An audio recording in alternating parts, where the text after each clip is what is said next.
Medyo late na nung lumabas ako ng office at maisipan kong dumaan muna sa paborito kong coffee shop. Ang dami mga tao sa loob at sa labas nito. Nang makuha ko ang order ko, naghanap ako ng maupuan. Sa isang corner, may nakita akong table for two na ina-occupy ng isang tao lang. Nakabarong siya at talaga namang mukhang kagalang-galang na executive from a reputable company. Mag-isa ka lang, sir? Ang bungad ko sa kanya. Yeah, it's okay. Share tayo ng table. Hindi ko pa siya natatanong kung pwede akong mag-share. Nakuha na niya kaagad ang ibig kong sabihin sa tanong ko. Salamat po. Ang tanging tugon ko naman. Cute ang mamang nakashare ko sa table na nasa late 30s na siguro. Pero mukha siyang suplado. Kahit na nasa harap niya ako ay hindi naligaw ang kanyang mga tingin sa akin. Siyempre ako naman ay hindi rin makapagsimula ng conversation. Subalit dahil sa medyo type ko siya, pinabuti kong magsimula ng aming conversation. May inaantay po ba kayo? Ang tanong ko sa kanya. No, nagpapalipas lang ako ng oras bago ako umuwi. Medyo matraffic sa way ko papauwi sa amin. Ang tugon naman niya. Saan ka ba umuwi? Ang sumunod tanong ko. Sa south, sa Laguna area. Ang tugon naman niya. Oo nga, balita ako. Sobrang traffic ngayong gabi doon. Buti na lang ay nakabukas ang radyo sa office namin kaya alam ko yung balita. E di gagabihin ka ng gusto sa pag-uwi mo. Ang dugtong ko pa.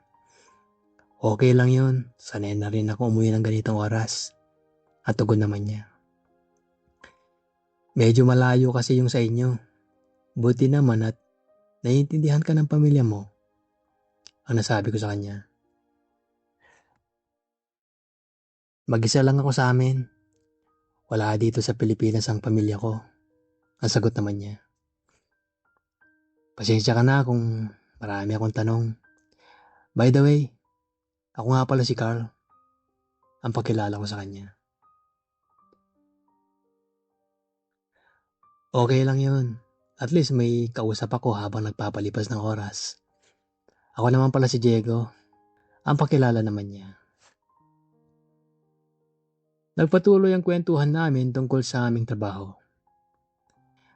Pagkatapos ay napunta ang topic namin sa aming mga pamilya. Hanggang sa makakita ako ng pagkakataon na matanong siya tungkol sa, alam niyo na, almost 2 years na rin kasing wala ang wife niya sa Pilipinas. How's single life again? Active ka pa ba sa ganon? Ang tanong ko sa kanya. Medyo, ang maikling sagot niya at napatawa na siya. Bakit gusto mong malaman? Ang tanong naman niya sa akin. Wala lang. Nagtataka lang kasi ako kasi wala kasing asawa mo. Ang palusot ko na lamang. Gay ka ba? Ang tanong niya sa akin. Obvious ba? Ang tanong din ng sagot ko sa kanya. Hindi naman. Medyo nasisense ko lang. Ang sagot naman niya. So kung nasisense mo, di ganun ka rin. Ang biro ko sa kanya. Ang galing mong makasensa. Ang patawang tugon ni Diego. Pareho kaming natawa sa natuklasan namin tungkol sa isa't isa. Nagpatuloy muli ang kwentuhan namin. Ngayon ay ibang level na ang usapan namin. Napunta na sa mga karanasan namin. Mas sabik siyang makarinig ng kwento tungkol sa mga experience ko. Kaya naman, Pinagbigyan ko siya at ako ang naunang nagkwento ng ilan sa mga karanasan ko. Matapos ang mga kwento ko, siya naman ang nagkwento ng sa kanya. Girlfriend ko na noon yung asawa ko nung college days pa kami. I was taking up engineering at siya naman ay nursing. Pero di kami nagpakasal kaagad nang makatapos kami ng college at makapagtrabaho. Talaga namang nag-ipon kami para sa aming magiging pamilya. Noong mga panahon yun ay medyo nagtataka nga ako sa aking pagkatao. Medyo attracted na rin ako sa kabaro ko. Pero hindi ko ito pinagtuunan ng pansin. Sinasabi ko na lamang sa sarili ko na siguro natural lang naman yon kasi hindi pa sumasagi sa isip ko ang makipagsiping sa kapwa ko lalaki. Hanggang sa dumating na kami sa point na gusto na naming magpakasal ng girlfriend ko. Kasama sa preparation namin ang pagbili ng tutuluyan naming bahay. So, ilang buwan bago kami kinasal, bumili na kami ng bahay sa Laguna. Habang pinapagawa ko yon ng kaunti, ay doon na ako nanirahan. Mag-isa lang ako sa bahay. Hindi kasi tanggap sa aming mga pamilya ang pagsasama namin na wala pa kaming kasal. Ang bungad na kwento ni Diego. Una kong nakilala ang aking kapitbahay na si Aling Remy. 3 ang anak niya na pawang mga lalaki. Panganay niya si Andrew na nasa high school na noon. Malaking bula si Andrew. Third year high school pa lamang siya ay binatang-binata na siyang tingnan. Pero dahil bata pa talaga, kilos at asal bata pa rin siya. Mahilig siyang mag-basketball at madalas ko siyang kawan-on-one sa basketball court na malapit lang sa aming bahay. Kakaunti pa lamang ang nakatira sa subdivision, kaya madalas walang naglalaro sa court. Naging parang kuya ang turing niya sa akin. Marahil dahil sa nasa ibang bansa nagtatrabaho ang kanyang ama.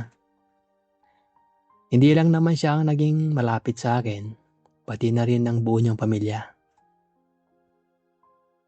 Matapos ang kasal ko, nakasama ko na sa bahay ang aking may bahay. Naging malapit din ang aking asawa kay Andrew at sa pamilya nito. Na magkaroon kami ng anak ay kinuha ko pang ninang ang nanay ni Andrew. Na minsang nagbakasyon ng kanyang ama, ay nakilala din naming mag-asawa at tulad ng kanyang kapamilya ay mabait ding tao. Subalit dumating ang panahon na nagpasya ang aking misis na magtrabaho sa Amerika. Hindi man kasi ang mga nurse doon. Mag-iisang taon na rin ang anak namin. Kaya ko na rin siyang alagaan kaya pumayag na rin ako. Makalipas ang mahigit sa 2 taon, ay nakuhanan kami ng visa ng aking asawa upang sumunod sa Amerika. Na mga panahong yun, ay maayos na ang posisyon ko sa aming kumpanya. Nagdalawang isip ako sa balak ng aking asawa. Nagpasya na lamang kami na yung anak na lamang muna namin ang pupunta sa Amerika at susunod na lamang ako kapag kaya ko nang iwan ang aking trabaho.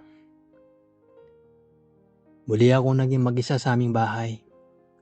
Muli din akong naging madalas sa bahay ng aking kapitbahay na si Andrew. Nasa college na si Andrew ng mga panahong yon at talaga namang mamang-mama ng tingnan at kumilos. Lumaking magandang lalaki si Andrew, talaga namang maganda din ang pangangatawan dahil na rin sa kahiligan sa sports. Ewan ko pero parang nakakaramdam na ako ng attraction kay Andrew na hindi ko nararamdaman noong bata pa siya at kasama ko sa paglalaro ng basketball. Kung minsan nga ay may pagpapaalam ko siya sa kanyang ina kung gusto kong gumimik o manood ng sine. Hindi ko naman siya pinaiinom ng beer o alak. Ayaw na din sa bili ng nanay niya. Kasama ko lamang siya upang may makakwentuhan o makasama sa panunod ng sine. Ito marahil ang lalong nagpapalapit ng loob namin sa isa't isa. Ang dagdag pa ni Diego. Dahil sa sobrang close namin ni Andrew, halos lahat na ng sikreto niya ay nasasabi niya sa akin. Pati yung first time niyang makipaghalikan sa kanyang girlfriend ay naikwento na niya. Pati yung first time niyang makapanood ng X-rated film ay nasabi na rin niya sa akin. In short, pati yung mga kapilyuhan niya ay nalaman ko rin. May tinatagong kapilyuhan din pala si Andrew na sa tingin ko ay normal sa nagbibinatang tulad niya. Sa tuwing nagkukwento nga siya ng mga kapilyuhan niya, ay medyo tinatablan din ako. Isang gabi, pagkatapos namin kumimik ay nagpasya siyang samahan na lamang ako na matulog sa aking bahay. Pinayagan naman siya ng kanyang nanay. Hindi na siya dumaan pa sa kanilang bahay pag uwi namin. Medyo naparami kasang inom ko ng gabing yun. Si Andrew naman, nagpaalam sa kanyang nanay sa text lamang at hindi na dumaan sa kanilang bahay at baka makahalata ang kanyang nanay na uminom din siya. Nakilang bote rin ng beer din siya eh. Pagpasok namin sa bahay ay sinabihan ko siya na ihahanda ko lamang ang kwarto na tutulugan niya. Subalit sinabi niya na pwede naman daw siyang tumabi na lamang sa aking kama para di na daw ako maabala pa. Dumiretso na kami sa aking kwarto. Nang tanungin ko siya kung kailangan niya ng shorts at t-shirt na pamalit, ang sabi niya ay okay na lang naman daw siya na matulog ng nakapaloob lamang. Kaya naman nagtanggal siya ng kanyang suot. Ganoon din naman ang ginawa ko. Kapwa kami nakahiga sa kama, binuksan ko ang TV at nagsimula ng manood.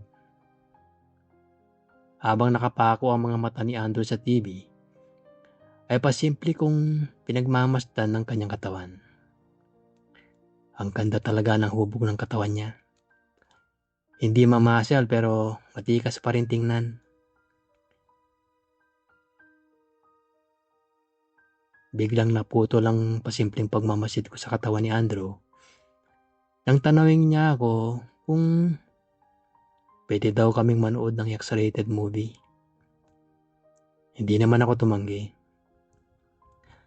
Agad kong kinuha sa cabinet ang isang X-rated na DVD at isinalang ko ito. Nagsimula kaming manood ni Andrew. Maya-maya pa ay nagpaalam si Andrew na kukuha lang daw ng tubig. Pagtayo niya sa kama, ay halatang halata na ang kanyang harapan. Bigla ako siyang biniro na kung ano yung nakabukol sa harapan niya. Tila may kakaiba na ako nararamdaman ng mga oras na yon. Pagbalik ni Andrew, ay may dala-dala na siyang 2 baso ng tubig. Bakas pa rin ang kanyang harapan. Ikiniblo ko rin ang mga oras na yon ng kalahati ng aking katawan sa aking kumot upang hindi niya mapansin ang akin. Inabot niya sa akin ng isang baso ng tubig at muli siyang tumabi sa akin. Sumandal siyang muli sa headboard ng kama ko pero hindi siya nakikumot sa akin. Bigla ko siyang biniro na malaki na pala ang kanyang alaga. Sumagot naman siya ng oo nga at nasabi rin niya na sa kanya daw ang pinakamalaki sa kanilang magbabarkada. Ang sumunod ay biniro ko siya na sasabayan ko siyang mag-alam niyo na. Tuwan-tuwa naman siyang pumayag. napilitan na rin akong tutuhanin ang aking biro. Nagsimula kaming kanya-kanya. Si Andrew ay nakapako ang mga mata sa panonood ng movie. Ako naman ay pinagmamasdan ko lang si Andrew. Ewan ko kung ano ang nagtulak sa akin. Bigla ko kasing hinawakan si Andrew. At ako na ang nagpatuloy nito. Hinayaan lang niya ako na gawin yun. Tuluyan na ring nagdikit ang aming mga tawan at mukha. Hanggang sa dahan-dahan, inilapat ko ang aking mga labi sa kanyang mga labi. It was my very first time to do it. Alam ko in the past ay tinatanong ko ang aking sarili. Pero kahit minsan ay hindi ko naiisip na magawa ko yon. Sa sarili ko pang pamamahay at silid. At sa isang kapitbahay na parang isang tunay na kuya na ang turing niya sa akin. Nang matapos yun ay parang nakaramdam ako ng hiya sa kanya. Halos hindi ako makatingin ng diretso sa kanyang mga mata. Napatatag lamang ako nang magpasalamat siya sa akin na sa karanasang yon.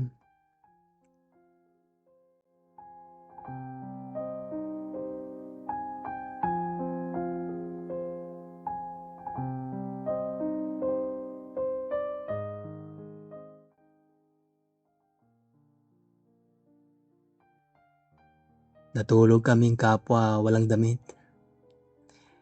Nang magising ako ay yakap-yakap ako ni Andrew. Hindi na lamang ako kumilos at hinintay ko na lamang na magising siya. Sa paggising niya, ay muli niya akong pinasalamatan at naghamon na muling gawin daw namin yun. Sinabihan ko na lamang siya na kain muna kami at maligo muna bago namin ulitin yun. At ganun na nga ang nangyari. Matapos kumain at maligo ay naganap sa ikalawang pagkakataon ang nangyari sa amin ni Andrew. Buti na lamang at hindi siya kaagad hinanap sa kanila. Halos tanghali na nang umuwi si Andrew sa kanila. Panatag naman ang loob ng kanyang ina dahil ako naman ang kasama ni Andrew. Simula nang mangyari yon, ay naging madalas nang matulog sa aking bahay si Andrew. At madalas na rin mangyari sa amin ang mga pangyayaring yon. Hanggang sa ngayon ay ganun pa rin ang sitwasyon namin ni Andrew. Ito ang naging mabigat na dahilan kaya hindi ko masyadong inaasikaso ang pagsunod ko sa aking pamilya sa US. Marahil ay napapamahal na ako kay Andrew at ganun din naman si Andrew sa akin. Ang malungkot na pagtatapos ng kwento ni Diego.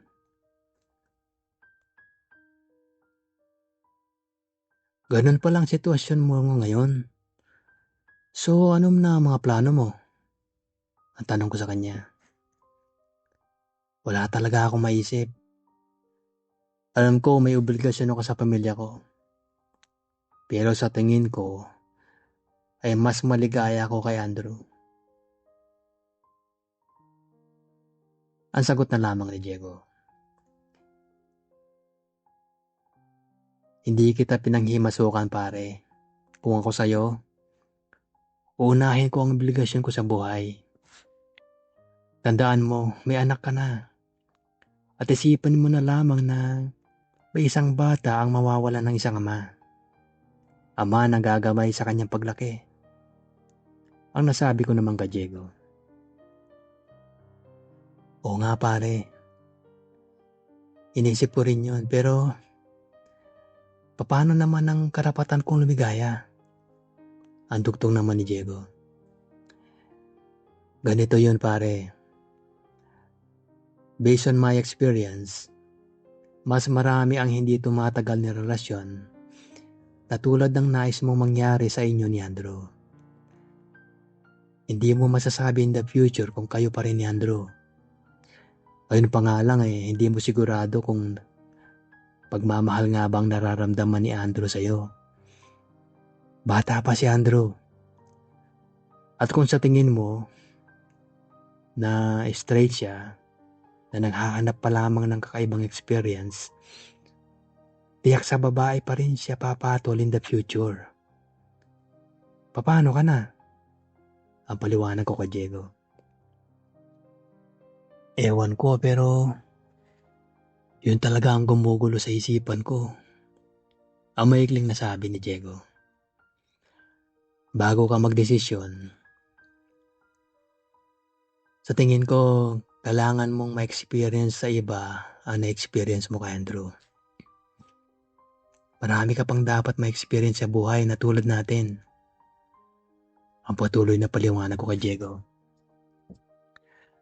Okay. Siguro nga. Pero only time can tell kung talagang kami ni Andrew. Kung hindi talaga kami, I will let go of him. Sabi naman ni Diego. Tama yan. Pero yung time na sinasabi mo, baka it's too late na rin para balikan mo ang pamilya mo. More or less, sure ka na sa pamilya mo na makasama mo sila sa habang buhay. Kaya Andrew, para kang susugal niyan. Pwede kang manalo. That's good, pero paano kung nagkamali ka? At nagkaroon ka na ng point of no return? Mahirap yun. Ang paliwanag ko sa kanya. Hindi na nagpatuloy pang sumagot si Andrew sa aking mga sinasabi sa kanya. Hanggang sa magpaalam na kami sa isa't isa. Simula ng gabing yon ay naging laman ng isipan ko si Diego. Akala ko yun na ang huling pagkikita namin ni Diego. Isang araw kasi tinawagan niya ako sa cellphone ko. Hindi ko matandaan kung nabigyan ko siya ng aking calling card habang nagkukwentuhan kami noon. Anyway, nakontak niya ako uli at nagyaya na magkita kami muli sa coffee shop na kung saan kami unang nagtagpo. Pagkatapos ng pangalawa namin pagtatagpo, ay nasundan pa yon. Sa pangatlo, may nangyari sa amin ni Diego. Sa ikalawang lalaki sa buhay niya, sa katauhan ko. Nasundan pa yon ng di mabilang na pagtatagpo. Dahil dito, nahulog din ang loob ni Diego sa akin at naganap na ang kinatatakutan ko. Ang pagpili niya sa akin sa halip na pamilya niya.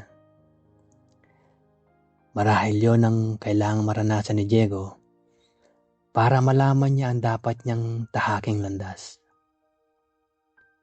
Sa ilang buwan naming relasyon ni Diego, di naman puro kasiyahan ang aming naranasan. Ako ay naranasan ko na mga yon. Subalit ang mga yon ay bago kay Diego na dapat lamang niyang maranasan. Dahil naging kakilala ko na rin si Andrew, ay nagkaroon din kami ng pagkakataon na ako mismo ang nakatalik ni Andrew sa tuwing nagkakaroon kami ng pagkakataon. Nang malaman niya ang pagpatol ko kay Andrew, ito ang naging dahilan ng aming agad na hiwalayan at yun din ang nagtulak kay Diego na sundan ng pamilya sa US. Simula nang maghiwalay kami ni Diego, wala na akong nabalitaan sa kanya. Binili na rin ni tatay ni Andrew ang bahay ni Diego. Si Andrew naman ay paminsan-minsan ko pa rin kinakatagpo. At syempre, napagbibigyan ko pa rin sa pagpapalipas ng kanyang init sa katawan.